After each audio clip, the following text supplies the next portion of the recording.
హైదరాబాద్ లో కారు మంటల్లో దగ్ధమైంది. దుర్గం చెరువు కేబుల్ బ్రిడ్జ్ పై వెళ్తున్న కారులో ఒక్కసారిగా మంటలు చెలరేగాయి. వెంటనే అప్రమత్తమైన డ్రైవర్ కారును ఆపేశాడు. కారులో ప్రయాణిస్తున్న ఇద్దరు క్షేమంగా బయటపడ్డారు. మాదాపూర్ నుంచి జూబ్లీ హిల్స్ వైపు వెళ్తుండగా కారులో మంటలు చెలరేగాయి. వెంటనే అక్కడికి చేరుకున్న ఫైర్ సిబ్బంది మంటలను ఆర్పివేశారు.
నిర్మల్ జిల్లా అంతర్ని గ్రామంలో శిథిలావస్థలో ఉన్న పాఠశాల భవనం కూలిపోయింది.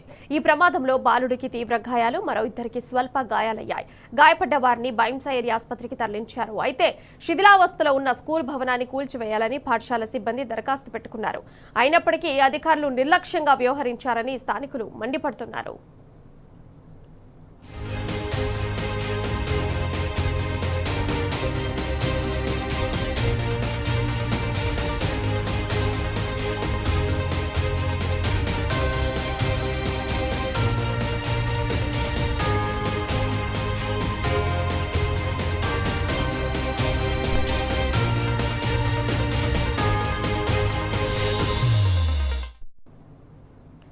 గోదావరి బనకచెర్ల ప్రాజెక్టుపై తెలంగాణ బీజేపీ నేతలు ఎందుకు పెదవులు మూసుకున్నారని మాజీ మంత్రి హరీష్ రావు ప్రశ్నించారు. రాష్ట్ర ప్రయోజనాలు బీజేపీ నేతలకు పట్టవా అని నిలదీశారు. కృష్ణానదిలో 65 టీఎంసీల నీటిని తెలంగాణ ప్రభుత్వం కిందికి వదిలితే ఎందుకు అడగటం లేదని అడిగారు. ఏపీ సీఎం చంద్రబాబు అడుగులకు కేఆర్ఎంబీ మడుగులు ఒత్తుతుందని వివరించారు. కేఆర్ఎంబీపై ఎందుకు ఒత్తిడి తేవటం లేదని బీజేపీ ఎంపీలు, కేంద్ర మంత్రులను ఆయన నిలదీశారు. ఈ రాష్ట్రానికి అన్యాయం జరుగుతుంటే మన రాష్ట్ర బీజేపీ పెదవులు విప్పలేదు. ఇదేందో నాకు అర్థమైతలేదు. గోదావరి బనకచెర్ల మీద బీజేపీ పెదవులు ఎందుకు మూసుకుంటున్నది? చీటికి మాటికి ఒంటికాల మీద లేసే బీజేపీ నాయకుల్లారా, బీజేపీ కేంద్ర మంత్రుల్లారా, గోదావరి బనకచెర్ల మీద మీ పెదవులు ఎందుకు మూసుకుంటున్నారు? తెలంగాణ నోరుగొట్టి అక్రమంగా తెలంగాణ నీళ్లను మళ్లించకపోయే ప్రయత్నం ఆంధ్రప్రదేశ్ చేస్తుంటే ఈ రాష్ట్రం నుంచి ఉన్న కేంద్ర మంత్రులు ఎందుకు స్పందించడం లేదు? ఇలా ఈ రాష్ట్ర ప్రయోజనాలు బీజేపీకి పట్టవా? ఇలా 3 విషయాలు చాలా ప్రధానంగా ఉన్నాయి. ఒకటి, గోదావరి బనకచెర్ల వల్ల శాశ్వతంగా గోదావరి జలాల్లో తెలంగాణ వాటా కోల్పోయే ప్రమాదం ఉంది. 2, Srisailam right branch canal lining ను తక్షణమే నిలిపివేయండి. దానికి ఏ అనుమతులు లేవు. అది అక్రమ ప్రాజెక్టు. అది పూర్తయితే రోజుకు 90,000 క్యూసెక్కుల చొప్పున మొత్తం శ్రీశైలం ఖాళీ చేస్తారు. రేపు నాగార్జున సాగర్ కు నీళ్లు రావు. నాగార్జున సాగర్ ఎడమ ఆయకట్టుకు నీళ్లు రావు. హైదరాబాద్కు తాగునీళ్లు రాని పరిస్థితి ఏర్పడుతుంది. బీజేపీ ఎంపీలారా, కేంద్ర మంత్రులారా, కళ్ళు తెరవండి. ఇలా కృష్ణానదిలో ఈ రాష్ట్ర ప్రభుత్వం చేతగాక 65 టీఎంసీలు కిందికి వదిలితే కేంద్ర ప్రభుత్వ ఆధీనంలో ఉన్న కేఆర్ఎంబీని కేంద్ర మంత్రులు ఎందుకు అడుగుతలేరు? ఎవరి బాధ్యత? తెలంగాణ వాటా తెలంగాణకు దక్కేటట్టు చూడాల్సిన బాధ్యత కేంద్ర ప్రభుత్వ చేతుల్లో ఉన్న కేఆర్ఎంబీ చూడాలి. మరి కేఆర్ఎంబీ చూడదాయే, ఈ రాష్ట్రం నుంచి ఉన్న కేంద్ర మంత్రులు అడగరాయే. దీని మీద స్పందించండి. ఇలా రాష్ట్రంలో 3 ప్రధానమైనటువంటి అంశాలు. నీటిపారుదల రంగంలో ఆంధ్రప్రదేశ్ వల్ల తెలంగాణకు అన్యాయం జరుగుతుంది. ఒకటి, కేఆర్ఎంబీ కళ్ళు మూసుకొని ఆంధ్రప్రదేశ్కు దాసోహమై చంద్రబాబు అడుగులకు మడుగులొత్తుతున్నది కేఆర్ఎంబి. మరి ఆ కేఆర్ఎంబిని సరిచేసి కేఆర్ఎంబిని సెటరైట్ చేసి తెలంగాణకు న్యాయబద్ధంగా వచ్చే నీళ్లను వచ్చే విధంగా చూడే బాధ్యత మీకు లేదా? Srisailam right branch canal lining పనులు అక్రమ ప్రాజెక్టు పనులు ఆపే బాధ్యత మీకు లేదా? ఎలాంటి అనుమతులు లేకుండా అక్రమంగా కడుతున్నటువంటి గోదావరి బనకచెర్లను ఆపే బాధ్యత మీకు లేదా అని నేను బీజేపీ ఎంపీలను కూడా ఈ సందర్భంగా కేంద్ర మంత్రులను ప్రశ్నిస్తా ఉన్నా. రాష్ట్ర ప్రజలను ఉద్యోగస్తులను రేవంత్ సర్కార్ తీవ్ర నిరాశకు గురి చేస్తుందని మాజీ మంత్రి హరీష్ రావు అన్నారు. ఎన్నికల మేనిఫెస్టోను రేవంత్ ప్రభుత్వం అమలు చేయడం లేదని మండిపడ్డారు. తొలి కేబినెట్ సమావేశంలో 6 గ్యారంటీలకు చట్టబద్దత కల్పిస్తామని మోసం చేశారని విరుచుకుపడ్డారు. సీఎం రేవంత్ రెడ్డి గాలి మోటార్లలో తిరుగుతూ గాలి మాటలు మాట్లాడుతున్నారని మండిపడ్డారు. ఇక ఎన్నికలకు ముందు ఉద్యోగులను ఊరించి ఆ తర్వాత ఉసూరు మనిపించారని ఆగ్రహం వ్యక్తం చేశారు. రాష్ట్ర ప్రభుత్వం నిన్న కేబినెట్ మీటింగ్ పెట్టి ఎంతో ఆశతో ఎదురు చూసిన రాష్ట్ర ప్రజలను ఉద్యోగస్తులను తీవ్రమైన నిరాశపరిచారు. వాళ్ళ ఎలక్షన్ మేనిఫెస్టోలో మొదటి కేబినెట్ మీటింగ్లోనే 6 గ్యారంటీలకు చట్టబద్ధత తెచ్చే నిర్ణయం తీసుకుంటాం, మొదటి అసెంబ్లీ సమావేశాల్లోనే 6 గ్యారంటీలకు చట్టబద్ధత తెస్తామని ఎన్నికల ముందు హామీ ఇచ్చారు. కానీ ఈ రోజు వరకు 6 గ్యారంటీల ఊసే ఎత్తలేరు. ఏది 6 గ్యారంటీలకు చట్టబద్ధత ఏమైంది నేను అడుగుతా ఉన్నా. ఇవాళ గాలి మోటార్ల తిరుగుడు గాలి మాటలు మాట్లాడు తప్ప ఈ ప్రభుత్వానికి చిత్తశుద్ధి కరువైపోయింది. అన్ని గోబల్స్ ప్రచారానికి పాల్పడతా ఉన్నారు. ఈరోజు ఉద్యోగస్తుల విషయంలో కాంగ్రెస్ పార్టీ తన ఎలక్షన్ మేనిఫెస్టోలో అనేక హామీలు ఇచ్చింది. వచ్చిన 100 రోజుల్లో ఉద్యోగస్తుల ఎరియర్స్ అన్ని రిలీజ్ చేస్తామని, పీఆర్సీ అమల్లోకి తెస్తామని, సత్వరమే డిఏలు చెల్లిస్తామని ఆ రోజు ఉద్యోగులను ఎన్నికల ముందు ఊరించారు. ఎన్నికల తర్వాత నిన్నటి కేబినెట్ మీటింగ్తో ఉసూరు మనిపించారు. ఎన్నికల ముందు ఊరించడం, అధికారంలోకి వచ్చిన తర్వాత ఉద్యోగస్తులను ఉసూరు మనిపించడం, ఇది కాంగ్రెస్ యొక్క నీతి. నిన్నేం చెప్పిండ్రు? 1 డిఏ ఇస్తాం, దానికి ఎన్ని కథలు. ఆ ఇచ్చిన 1 డిఏకు మంత్రులతో సబ్ కమిటీ, ఐఏఎస్ అధికారులతో సబ్ కమిటీ, పెద్ద మనుషులతో ఒక సబ్ కమిటీ, పెద్ద మనుషులు అంటే అడ్వైజర్లు, కేశవరావు గారు అట్లా అడ్వైజర్లు ఉన్నారు. ఉద్యోగస్తులతో మాట్లాడనీకి, ఉద్యోగస్తులతో చర్చించి వాళ్ళ పీఆర్సీ, వాళ్ళ డిఏలు, వాళ్ళ బకాయిలు చెల్లించడానికి ముచ్చటగా 3 కమిటీలు వేసిండ్రు. మంత్రులతో సబ్ కమిటీ, ఐఏఎస్ అధికారులతో సబ్ కమిటీ, పెద్ద మనుషులు అడ్వైజర్లతో ఒక సబ్ కమిటీ. ఏదో అంటారు చూడు, ఇంత చారాన కోడికి బారాన మసాలా శాంతాడంతా చేసి మూరడంతా చేసినట్టు చేసింది ఏమున్నదిరా నాయన అంటే 1 డిఏ ఇచ్చారు. భారతదేశంలోనే 5 డిఏలు పెండింగ్ లో ఉన్న ఒకే ఒక్క రాష్ట్రం తెలంగాణ రాష్ట్రం. ఇలా 1 డిఏ ఇవ్వడానికి ఈ 3 కమిటీలేంది, ముచ్చట్లేంది, 5 గంటల కేబినెట్ లో చర్చ ఏంది, ఆ 1 డిఏ ఇచ్చుడేంది. పీఆర్సీ ఊసేలేదు. ఉద్యోగస్తులకు మన ఓపీఎస్, సిపిఎస్ అంటే ఓల్డ్ పెన్షన్ స్కీమ్ తెస్తామని చెప్పి హామీ ఇచ్చింది కాంగ్రెస్ ప్రభుత్వం. ఓపీఎస్ గురించి మాట్లాడరు, పీఆర్సీ గురించి ప్రస్తావనే లేదు. 1 డిఏ ఇస్తామని ఇంకా అదేదో పెద్ద గొప్ప పని చేసినట్టు ఇంకా చెప్పుకుంటా ఉన్నారు. ఇంకా 2వ డిఏ వచ్చే ఏప్రిల్ ఇస్తాడు, అప్పటికి ఇంకో 2 వస్తాయి. ఏడాదికి 2 డిఏలు వస్తాయి ఉద్యోగస్తులకు. నువ్వు కొత్తగా ఇచ్చేది ఏంటి? అప్పటి వరకు ఇంకా 2 వస్తాయి, మళ్ళీ 6 అవుతాయి, 5/6 అవుతాయి. అంటే ఇలా ఉద్యోగస్తులను రాచి రంపాన పెడుతున్నారు. ఉద్యోగస్తులను నిట్ట నిలువునా ముంచుతున్నది కాంగ్రెస్ ప్రభుత్వం. మీరు 100 రోజుల్లో పీఆర్సీ అన్నారు, 500 రోజులైంది కదా నీ గవర్నమెంట్ వచ్చి. ఎందుకు పిఆర్సీ గురించి మాట్లాడరు? కేసీఆర్ గారి ప్రభుత్వం 73% పిఆర్సీ ఇచ్చింది. భారతదేశంలో అత్యధిక పిఆర్సీ ఇచ్చింది బీఆర్ఎస్ ప్రభుత్వం 73%. ఒకసారి 43, ఒకసారి 30. మరి మీరెందుకు ఇయ్యలే పిఆర్సీ? ఆ రోజు ఇంకా మెరుగైన పిఆర్సీ ఇస్తాం, 100 రోజుల్లో ఇస్తాం, డిఏలు ఇస్తాం, బకాయిలు ఇస్తాం. ఏమైంది? ఆ రోజు అర్రాస్ పాట పాడింది. ఈరోజేమో కమిటీలు వేసి కాలయాపన చేస్తున్నారు. 3 కమిటీలు వేసి నువ్వు కొండందవి ఎల్కందవి పట్టినట్టు 3 కమిటీలు వేసి నువ్వు చేసింది ఏంది? ఒక డిఏనా? ఇప్పటికైనా బీఆర్ఎస్ పార్టీ డిమాండ్ చేస్తుంది, తక్షణమే 3 డిఏలు చెల్లించాలని ఉద్యోగుల పక్షాన బీఆర్ఎస్ డిమాండ్ చేస్తుంది. Welcome back. ఇక నిజామాబాద్ జిల్లాలో రేషన్ బియ్యం పంపిణీ ప్రక్రియ గందరగోళంగా తయారైంది. రేషన్ కోసం ప్రజలు పడిగాపులు కాస్తున్నారు. సాంకేతిక లోపంతో గంటల తరబడి క్యూ లైన్లలో నిలబడుతున్నారు. 3 నెలల రేషన్ ఒకేసారి ఇవ్వడంతో సమయం ఎక్కువగా తీసుకుంటున్నారు. సాఫ్ట్వేర్ పూర్తి స్థాయిలో డెవలప్మెంట్ కాకపోవడంతో బియ్యం పంపిణీ ప్రక్రియ ఆలస్యం అవుతుంది.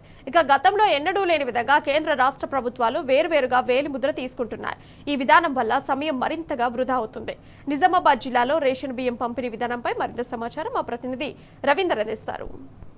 నిజామాబాద్ జిల్లాలో ప్రభుత్వం అందిస్తున్నటువంటి రేషన్ బియ్యం గందరగోళంగా తయారైంది. కోటా పెంచి 3 నెలలకు సరిపడినటువంటి బియ్యం ఒకేసారి జూన్ 1 తారీఖు నుంచి ప్రభుత్వం అందిస్తున్నది. ఈ నేపథ్యంలో ఎక్కడ చూసినా ప్రత్యామ్నాయ చర్యలు చేపట్టకపోవడంతో ఇప్పుడు ప్రజలు తీవ్ర ఇబ్బందులు ఎదుర్కొన్నారు. ఏ షాప్లో చూసినా కూడా ఇదే పరిస్థితి. ఉదయమనంగా షాపుల వద్దకు వచ్చిన ప్రజల పరిస్థితి వర్ణనాతీతం అని చెప్పొచ్చు.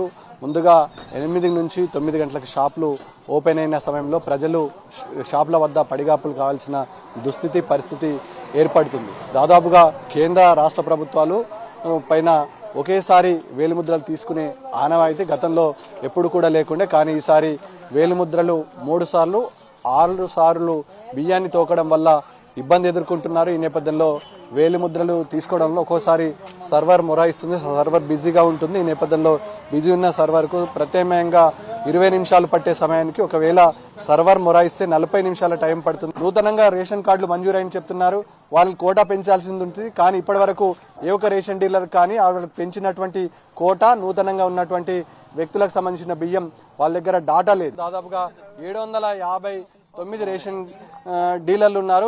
ప్రతి రేషన్ డీలర్ల దగ్గర ఇదే పరిస్థితి ఉంటుంది. ప్రత్యామ్నాయంగా ఎంత స్పీడప్ పెంచుదాం అనుకున్నా అటు మరోవైపు కూడా రేషన్ బియ్యం బ్లాక్ మార్కెట్ తరలించిన పరిస్థితి ఉంది. జిల్లా వ్యాప్తంగా వేలాది టన్నుల రైస్ ని సీజ్ చేసిన సందర్భం స్పష్టంగా కనబడుతుంది. ఇటు పక్కదారికి బ్లాక్ మార్కెట్ కు తరలి వెళ్లడంతో ప్రభుత్వ ఆదాయానికి పూర్తి స్థాయిలో గండి కొట్టే పరిస్థితి స్పష్టంగా కనబడుతుంది. ఈ నేపథ్యంలో ఇటు ఉన్నటువంటి లబ్ధిదారులకు అందకుండా అటు బ్లాక్ మార్కెట్ లో కొంతమంది కావాలనే ప్రత్యామ్నాయ మార్గాలను చూపించకుండా ఇబ్బంది పెడతారనే అభిప్రాయం కూడా ఉంది. ఈ నేపథ్యంలో చిన్న పెద్ద అనే తేడా లేకుండా ఈ ఎండ కానీ ఇతర ఇబ్బందులు ఉన్నాయి కాబట్టి వారికి ప్రత్యామ్నాయ మార్గాలు చూపెట్టాలని ప్రజలు అంటున్నారు. చెప్పండి అమ్మా, ఏంది పరిస్థితి? ఎప్పుడు వచ్చారు మీరు?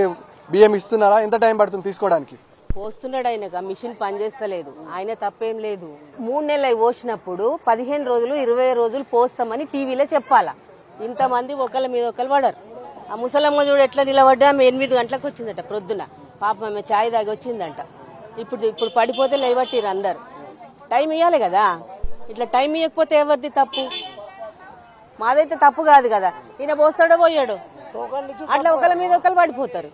అట్లా అయిపోతుంది పరిస్థితి. ఏం చేయాలనుకుంటారు మీరు? ఎట్లా పెడితే ఎట్లా ఇస్తే బాగుంటుంది అనుకుంటారు? 15 రోజులు 20 రోజులు పోస్తాము, అట్లా ఒకళ్ళ మీద ఒకళ్ళు పడకుండ్రి.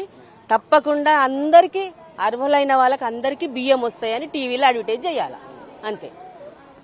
గడువు పెంచాలి, అదేవిధంగా ప్రత్యామ్నాయ మార్గాలు అన్వేషించాలి. అనాలోచిత నిర్ణయం పట్ల పేద మధ్య తరగతి ప్రజలు తీవ్ర ఇబ్బందులు ఎదుర్కొనే పరిస్థితి ఉంటుంది. ఈ నేపథ్యంలో ప్రత్యామ్నాయ మార్గాలను అన్వేషించాలని ప్రజలతో కోరుతున్న సందర్భం స్పష్టంగా కనపడుతుంది. ముఖ్యంగా వ్యవసాయ పనులు మానుకొని అదేవిధంగా ఉపాధి హామీ పనులు, ఉపాధి హామీ కూలీలు మానుకొని ప్రజలు పస్తులుండి ఉదయమనంగా వచ్చి సాయంత్రం తీసుకువెళ్తున్నారు రైసు. ఈ నేపథ్యంలో కోటా పెంచారు, కానీ ఆ రకమైన ప్రత్యామ్నాయ మార్గాలను ప్రభుత్వం చూపెట్టకపోవడంతో ఇవాళ సాధారణ మధ్యతరగతి ప్రజలు రేషన్ కార్డు ద్వారా బియ్యాన్ని తీసుకున్నటువంటి లబ్ధిదారులు తీవ్ర ఇబ్బందులు ఎదుర్కొంటున్నారు. రేషన్ డీలర్లు అదేవిధంగా ఇక్కడ ఉన్న కార్డు లబ్ధిదారుల మధ్య అగాధం ఏర్పడింది. అగాధాన్ని భర్తీ చేయాల్సిన అవసరం ఉంటుంది. ప్రభుత్వం స్పష్టమైన సమాధానం ఇవ్వాలని. కేవలం 30 తారీఖు గడువు ఇవ్వడం కాదు, కోటా పెరిగింది కాబట్టి దాన్ని ఇంకా గడువు పెంచాల్సిన అవసరం ఉందని ప్రజలు చెప్తున్న పరిస్థితి స్పష్టంగా కనబడుతుంది. వీడియో శ్రీకాంత్ కలిసి రవీందర్ టీ న్యూస్ నిజామాబాద్. రేవంత్ సర్కార్ తీరుపై బీఆర్ఎస్ నేత దేవి ప్రసాద్ మండిపడ్డారు. ఉద్యోగుల సమస్యల పరిష్కారంపై ప్రభుత్వం తీసుకున్న నిర్ణయం తీవ్ర నిరాశకు గురిచేసిందని నిప్పులు చెరిగారు. 6 నెలల తర్వాత విడుదల చేసే డిఏను ప్రభుత్వం ఇప్పుడు ప్రకటించడం హాస్యాస్పదమన్నారు. ఉద్యోగుల ఆరోగ్య పథకం అమలు విషయంలో ప్రభుత్వ నిర్ణయానికి రావటం లేదని ఆగ్రహం వ్యక్తం చేశారు. 2-3 విడతలలో పెండింగ్ బకాయిలను చెల్లించాలని ఉద్యోగులు డిమాండ్ చేస్తున్న దేవి ప్రసాద్తో మా ప్రతినిధి లివిల్ ఫేస్ టు ఫేస్. కేబినెట్ సమావేశం పైన పెద్ద ఎత్తున ఆశలు పెట్టుకున్నారు ఉద్యోగులు. కానీ కేబినెట్ సమావేశం మరొకసారి నిరాశ మిగిల్చింది. దాదాపు దేశంలో అత్యధిక డిఏలు పెండింగ్ ఉన్న రాష్ట్ర ప్రభుత్వం అది కాంగ్రెస్ ప్రభుత్వం, తెలంగాణ ప్రభుత్వం అని మరొకసారి రుజువు చేసింది. కేవలం ఒక్క డిఏ ఇస్తానంటూ మాత్రం అడావిడి చేసి కేబినెట్ సమావేశం ముగించిన నేపథ్యంలో మనతో మాట్లాడడానికి మాజీ ఉద్యోగుల సంఘం నాయకుడు, బీఆర్ఎస్ సీనియర్ రాజకీయ నాయకులు దేవిప్రసాద్. సార్ చెప్పండి, ఇవాళ నేను కేబినెట్ మీటింగ్ పైన ఉద్యోగుల ఆశలు మరొకసారి ఆవిరయ్యాయి అనుకోవచ్చు. కేబినెట్ తీసుకున్నటువంటి నిర్ణయం ఏదైతే ఉందో కొండందవి ఎలకనబెట్టినట్టుగా ఉంది. ఎందుకంటే 5.5 గంటలు సుదీర్ఘంగా చర్చించినాము. క్యాబినెట్ సబ్ కమిటీ చర్చించింది, నవీన్ మిట్టల్ అధికారుల కమిటీ చర్చించింది, ఉద్యోగ సంఘాలను 4-5 సార్లు పిలిపించుకొని 100 మంది ఉద్యోగ సంఘాల అభిప్రాయాలు తీసుకున్నారు. చివరికి ఏం తెలిసారంటే ఒక డిఏ ఇవ్వడం. ఒక డిఏ ఇవ్వడానికి ఇంత కసరత్తు భారతదేశంలో ఏ రాష్ట్రంలో జరగలేదు, భవిష్యత్తులో కూడా జరగదు. ఒక డిఏ ఇప్పుడు ఇచ్చి 5 డిఏలు పెండింగ్ ఉంటే ఒక డిఏ ఇచ్చి ఇంకొక డిఏ 6 నెలలకు ఇస్తామని, ఇది మరొక వింత. అంటే ఒక డిఏ ప్రభుత్వం ఇవ్వాలంటే 6 నెలల తర్వాత డిఏ ఇచ్చేది ఇప్పుడు ప్రకటించడం దేనికి? అంటే 2 డిఏలు ఇచ్చినామని చెప్పి చెప్పడానికి.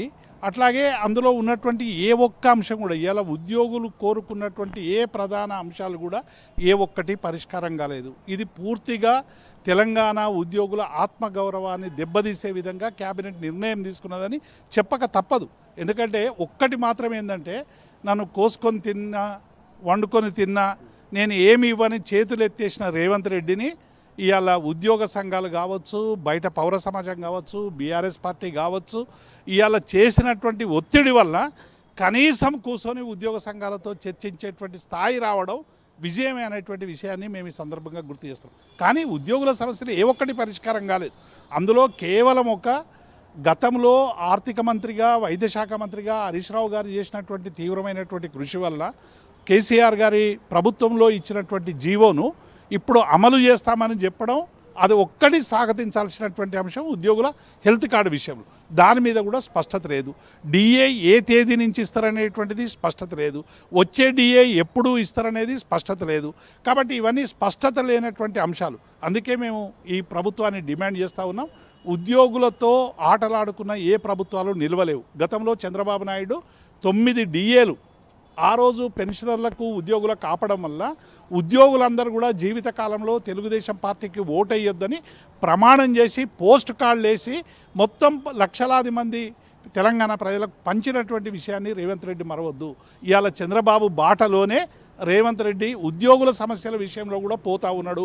అందుకే 9 డిఏలు పెండింగ్లు పెట్టడానికి ఒక కుట్ర చేస్తూ ఉన్నాడు. కాబట్టి ఈ 6 నెలల వరకు మీరు డిఏలు అడగొద్దు, 6 నెలల తర్వాత ఒక డిఏ ఇస్తా అంటే అప్పటి వరకు ఇంకొక 7వ డిఏ పెండింగ్ పడుతుంది. మళ్ళీ 6 నెలలకు ఒక డిఏ ఇస్తామని అంటాడు, అప్పటికి 8 డిఏలు పెండింగ్ పడతాయి. కాబట్టి చంద్రబాబు నాయుడు బాటలో నడుస్తున్నటువంటి రేవంత్ రెడ్డికి చంద్రబాబు నాయుడు ఎట్లయితే ఈ 9 డిఏలు ఆపినందుకు పెన్షనర్ల శాపనార్థాలు తలిగి తన అధికారాన్ని కోల్పోవలసినటువంటి పరిస్థితి వచ్చిందో రేవంత్ రెడ్డికి కూడా అదే వస్తుందనేటువంటి విషయాన్ని మేము స్పష్టం చేస్తాం. అయితే ప్రధానంగా అధికారంలోకి వచ్చే ముందు పాత పెన్షన్ విధానం అమలు చేస్తామని కావచ్చు, పీఆర్సీ రాగానే ఇస్తామని చెప్పడం కావచ్చు, అనేక విషయాలు చెప్పారు. ఇవాళ ఆ విషయాలన్నీ కూడా ఎన్ని క్యాబినెట్లో, చాలా క్యాబినెట్ మీటింగ్లు జరిగినాయి, ఏ క్యాబినెట్లో కూడా పరిష్కారం కాగా ఇవాళ ప్రతిదీ కూడా క్యాబినెట్ సబ్ కమిటీ వేయడం అంటే కాలయాపన చేయడం అనుకోవచ్చా? డెఫినెట్గా. ఎందుకంటే కాంగ్రెస్ పార్టీ వచ్చి 18 నెలలు దాటిపోతూ ఉన్నది. ఇక 6 నెలలు డి అంటే 24 అంటే దాదాపుగా 2.5 సంవత్సరాల వాళ్ళ టెన్యూర్ అయిపోతుంది. ఇక మిగిలేదు 2.5 సంవత్సరాల టెన్యూరే. వాళ్ళు చెప్పింది ఏంది? అభయస్థంలో చాలా స్పష్టంగా ఏం చెప్పినారు? మేము పీఆర్సీ వెంటనే వేసి 6 నెలల్లో అమలు చేస్తామని చెప్పినారు. ఆ పీఆర్సీకి సంబంధించినటువంటి ఊసే లేదు. కాంట్రిబ్యూటరీ పెన్షన్ స్కీమ్ రద్దు చేస్తామని చెప్పి చెప్పి నూతన పెన్షన్ విధానం అమలు చేస్తామని అభయహస్తంలో హామీ ఇచ్చిండ్రు. దానికి సంబంధించినటువంటి ప్రస్తావనే లేదు. 317 జీవో అన్యాయాల్ని సరి చేస్తామన్నారు, ఒక జీవో ఇచ్చారు తూతు మంత్రంగా, అందులో సమస్యలు పరిష్కారం కాలేదు. ముఖ్యంగా ఉద్యోగులకు సంబంధించినటువంటి రిటైర్డ్ ఉద్యోగులకు సంబంధించినటువంటి ఏరియర్స్ దాదాపు 11,000-12,000 కోట్లు ఉన్నాయని చెప్తా ఉన్నారు. ఈ 12,000 కోట్ల రూపాయలు 700 కోట్ల చొప్పున ప్రతి నెలలో టంచర్గా ఇస్తే ఎటువంటి ఆటంకాలు లేకుండా ఇచ్చినా కూడా సంవత్సరాల కాలం పడుతుంది. ఈ సంవత్సరాల కాలంలో మళ్ళీ 15,000 నుంచి 20,000 మంది ఉద్యోగులు రిటైర్ అవుతారు. వాళ్ళ 11-12,000 కోట్లు ఎప్పుడు ఇస్తారు? కాబట్టి ఇవన్నీ కూడా ఇవాళ ఉద్యోగులందరూ కూడా 3 ఏళ్లకు మేము రిటైర్ అయిన తర్వాత 3 సంవత్సరాలకు కూడా మా డబ్బులు మాకు వస్తాయో రాదో అనేటువంటి తీవ్ర మనోవేదన చెందుతూ ఉన్నారు. కాబట్టి ఇప్పటికైనా ఉద్యోగులకు సంబంధించినటువంటి సమస్యల మీద రేవంత్ రెడ్డి ఒక ప్రత్యేకమైనటువంటి కృషి చేసి ఒక 10,000 కోట్ల రూపాయలు ఉన్నటువంటి ఉద్యోగులకు సంబంధించిన ఏరియర్స్ ఒక 3 విడతలలో 4 విడతల్లోనూ క్లియర్ చేస్తే అదనపు భారం ఉండేటువంటి అవకాశం లేదు. మళ్ళీ మేము రిటైర్మెంట్ ఏజ్ వేస్తామని కూడా లీకులు వదులుతూ ఉన్నారు. కాబట్టి నిన్న జరిగినటువంటి క్యాబినెట్ మీటింగ్లో ఉద్యోగుల్ని పూర్తిగా నిరాశపరిచింది, తీవ్ర మనోవేదనకు గురి చేసింది. ఇవాళ ఆ ప్రభుత్వం మీద ఆగ్రహాన్ని ఆవేశాన్ని వచ్చేటువంటి ప్రమాదం ఉంది. ఇప్పటికైనా కాంగ్రెస్ పార్టీ పిసిసి అధ్యక్షుడు మహేష్ గౌడ్ అయినా వీళ్ళైనా చివరికి రాహుల్ గాంధీ ఖర్గే కూడా జోక్యం చేసుకోవాల్సినటువంటి అవసరం ఉంది. మీరు ఏలుతున్నటువంటి హిమాచల్ ప్రదేశ్లో అయినా కర్ణాటకలో అయినా ఇన్ని డ్యూలు లేవు. మరి తెలంగాణ ఇంత ప్రైడ్ అని చెప్పుకుంటున్నటువంటి తెలంగాణలో ఉద్యోగులకు డ్యూ ఎందుకు పెడుతున్నారు? అభయహస్తం పేరు మీద ఉద్యోగ సంఘాలకు ఉద్యోగులకు ప్రజలకు హామీ ఇచ్చిన హామీలు అమలు చేయాలని చెప్పి మేము వాళ్ళని కూడా డిమాండ్ చేస్తూ ఉన్నాం.